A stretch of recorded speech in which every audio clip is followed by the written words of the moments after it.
Hello guys, कैसे हैं आप लोग। आई होप कि आप सभी लोग ठीक होंगे। मैं हूं अभिषेक और आप देख रहे हैं स्टडी विद अभिषेक। तो गाइस, आज हम डिस्कस करने वाले हैं इंडियन एयरफोर्स के बारे में।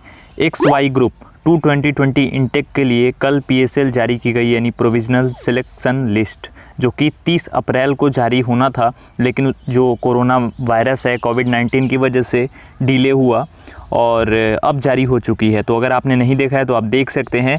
और इस वीडियो में मैं सब कुछ एक्सप्लेन करके आप लोगों को बताने वाला हूं। जो भी सवाल आपके थे PSL के रिगार्डिंग, वो सब कुछ क्लियर करने वाला हूं। तो शुरू करेंगे वीडियो को बिना किसी देरी के और बात करेंगे डायरेक्ट हमारे टॉपिक पे। लेकिन उससे पहले बोलना चाहूँगा कि अगर आप चैनल पे नए हो और अभी तक चैनल को सब्सक्राइब नहीं किया है तो चैनल को सब्सक्राइब करके बेल आइकन को ज़रूर प्रेस कर देना, ऐसे ही वीडियोज़ सबसे पहले पाने के लिए।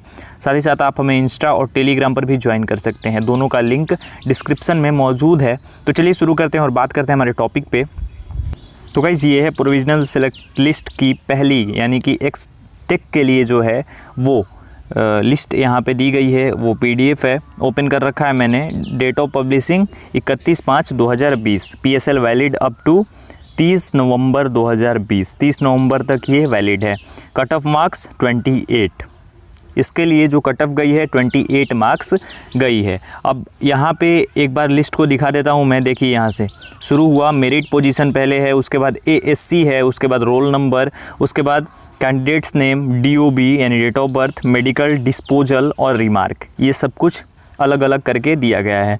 पहले में मेरिट पोजीशन 1, उसके बाद ASC यानी एयरमैन सिलेक्शन सेंटर, ये ASC का फुल फॉर्म होता है। उसके बाद रोल नंबर, कैंडिडेट्स नेम और डेट ऑफ बर्थ। उसके बाद मेडिकल डिस्पोजल में क्या हुआ है, फिट, अनफिट, अब्सेंट, जो भी हो वो सब कुछ। तो यहाँ से देखिए, नीचे चलते हैं। पूरा कितने लोग हैं टोटल हम एक बार देख लेते हैं। टोटल नंबर ऑफ कैंडिडेट्स,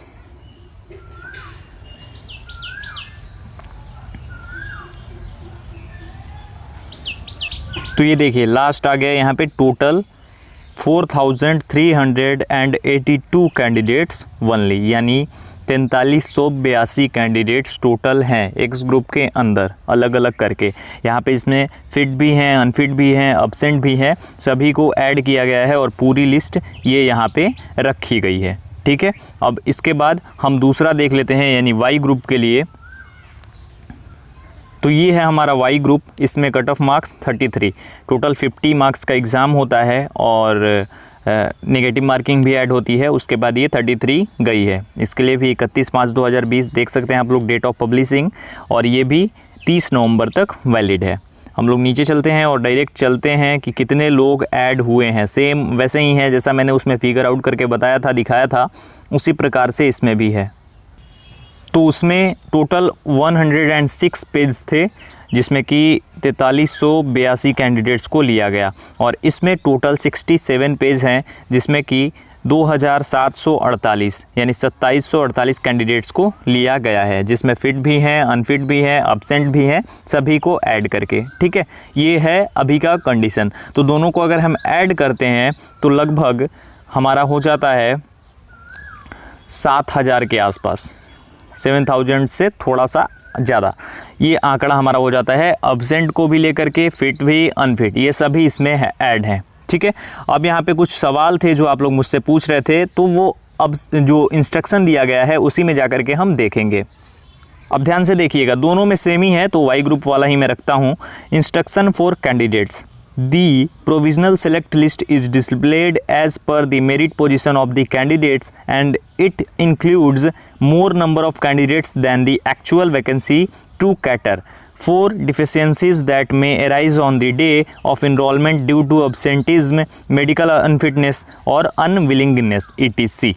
यहाँ पे ये कहा जा रहा है कि जो प्रोविजनल सेलेक्ट लिस्ट यानी PSL है, वो जो दी गई है, दिखाई गई है, उसमें कैंडिडेट जो हैं वो मेरिट पोजीशन के अनुसार हैं। ठीक है, उसके बाद एक और चीज़ है कि जो ये कैंडिडेट्स इंक्लूड किए गए हैं, वो उनकी संख्या जो है वो ज़्यादा है एक्चुअल वैकेंसी से। जितनी एक्चुअल वैकेंसी है उससे बहुत ज़्यादा है संख्या।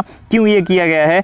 क्योंकि इस चीज़ से बचने के लिए कि जिस दिन इनरोलमेंट हो उस दिन अब्सेंट हो, उसके बाद मेडिकल अनफिटनेस हो या फिर अनविलिंगनेस, ठीक है, ये 3 चीज़ें हैं। अगर ऐसा होता है तो और कैंडिडेट्स को मौका दिया जा सके, इसीलिए ये किया जाता है। मैं पहले भी कई बार बता चुका हूँ, क्लियर कर चुका हूँ, ठीक है। अब second, candidates whose name appear in provisional select list are not guaranteed enrolment. तो ये चीज़ बिल्कुल भी अपने दिमाग से निकाल देना कि अगर आपका सिलेक्शन हो गया पीएसएल में तो आप इनरोल भी हो जाओगे, कोई ज़रूरी नहीं है, भगवान करे आप हो जाओ, लेकिन ये रियलिटी है, तो ये रियलिटी आप ध्यान में रखना।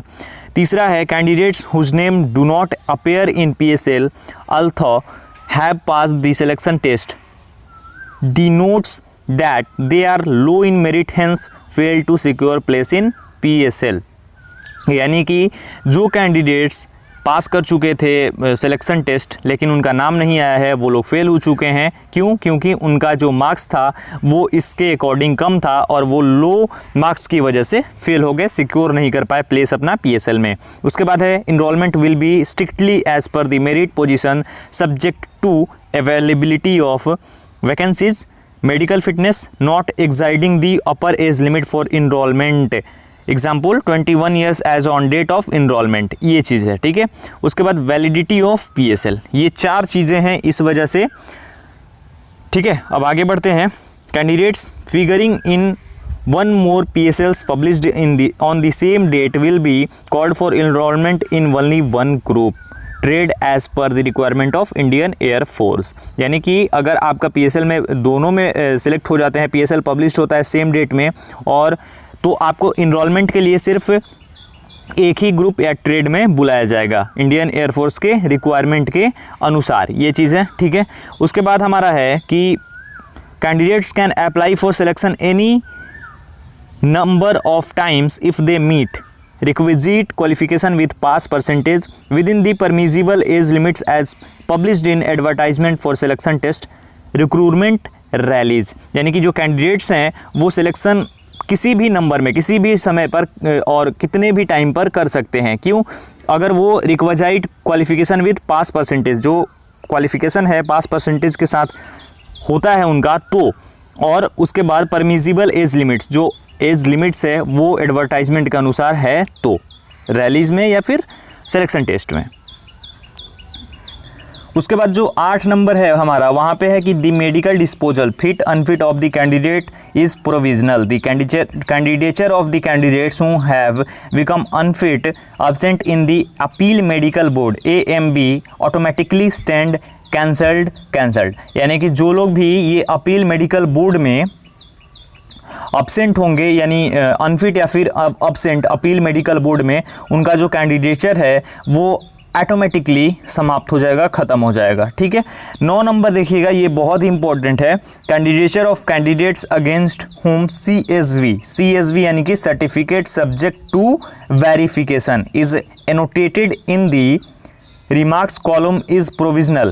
They are to produce original certificate to the concerned COASC by 9/6/2020 failing which the candidature is liable to be cancelled। यानी कि जो भी कैंडिडेट्स हैं और उनका CSV यानी सर्टिफिकेट सब्जेक्ट टू वेरिफिकेशन वो एनोटेटेड है, यानी कि रिमार्क्स कॉलम में, यहाँ पे मैंने दिखाया आपको रिमार्क्स, 1 मिनट, यहाँ पे देखिए रिमार्क्स है, यहाँ पे अगर उनका वेरिफिकेशन नहीं हुआ होगा तो यहाँ पे वो एनोटेटेड होगा, ठीक है। तो जिनका भी एनोटेटेड है उनको घबराने की ज़रूरत नहीं है। उनको करना क्या है, जो भी उनका ASC था यानी 9/6/2020 तक आपको क्या करना होगा, जाकर के वेरिफिकेशन करवाना होगा। अगर ये करवा लेते हो फिर आपको घबराने की ज़रूरत नहीं है, आपका सब कुछ कन्फर्मेशन हो जाएगा। उसके बाद है enrolment list will be published on 9 June 2020 and instruction for the same will be published in the column instruction for the candidates on the first page of the enrollment list। यानी कि इतना time लिया जाता था जो enrolment list के लिए, अब ज़्यादा टाइम नहीं लिया जाएगा। अब क्या है, 9 जून को ही आपका जो है इनरोलमेंट लिस्ट भी आपके सामने होगी और वहाँ पे आप देख पाएंगे कि आपका सिलेक्शन हुआ है या फिर नहीं हुआ है। तो घबराने की ज़रूरत नहीं है, जिनका भी CSV है वो अपना वेरिफिकेशन करवा सकते हैं एयरमैन सिलेक्शन सेंटर से। और बाकी अगर कोई कन्फ्यूज़न है तो आप मुझसे पूछ सकते हो। अभी के लिए यही था, इतना ही था। 33 मार्क्स गई है कट ऑफ वाई ग्रुप के लिए और 28 मार्क्स गई है एक्स ग्रुप के लिए। तो अगर आप तैयारी कर रहे हैं इंडियन एयरफोर्स के लिए तो ये आपके लिए बहुत ही महत्वपूर्ण जानकारी है। आप इसके अकॉर्डिंग अपनी तैयारी कर सकते हैं और अगर आप अच्छा स्कोर करते हो, एक चीज़ मैं बता देता हूँ, अगर आपको वाई ग्रुप में जाना है तो लगभग 35 का स्कोर लेकर के चलो, 35 और एक्स ग्रुप में जाना है तो 32 33 इतना अगर आप करते हो तो काफ़ी अच्छा कर जाओगे और मे बी आपकी जॉब भी हो जाएगी। तो इस तरीके से अपना जो है एक जो मार्क्स है उसको देख लो कि इतना मैं कर सकता हूँ या फिर नहीं कर सकता हूँ। अगर कर सकते हैं तो बहुत ही अच्छी बात है, नहीं कर सकते हैं तो क्या कर सकते हैं। लेकिन ऐसा कुछ है नहीं जो कि हम नहीं कर सकते हैं, ये बस हमारे अंदर का भ्रम है और कुछ नहीं है। तो इस वीडियो में यही बताना था, यही सब कुछ क्लियर करना था। आई होप कि आपका जो भी कन्फ्यूज़न था वो क्लियर हो गया होगा। और अगर आपने अभी तक डाउनलोड नहीं किया है इसे तो डाउनलोड कर सकते हैं और डाउनलोड करके चेकआउट कर सकते हैं कि आपका क्या हुआ है। ठीक है, इस वीडियो में यही बताना था। आई होप कि आपको वीडियो पसंद आया होगा। अगर आपको वीडियो पसंद आया हो तो वीडियो को लाइक कर देना, शेयर करना अपने दोस्तों के साथ, और चैनल पे नए हो अभी तक चैनल को सब्सक्राइब नहीं किया है तो चैनल को सब्सक्राइब करके बेल आइकन को ज़रूर प्रेस कर देना। Thank you so much guys.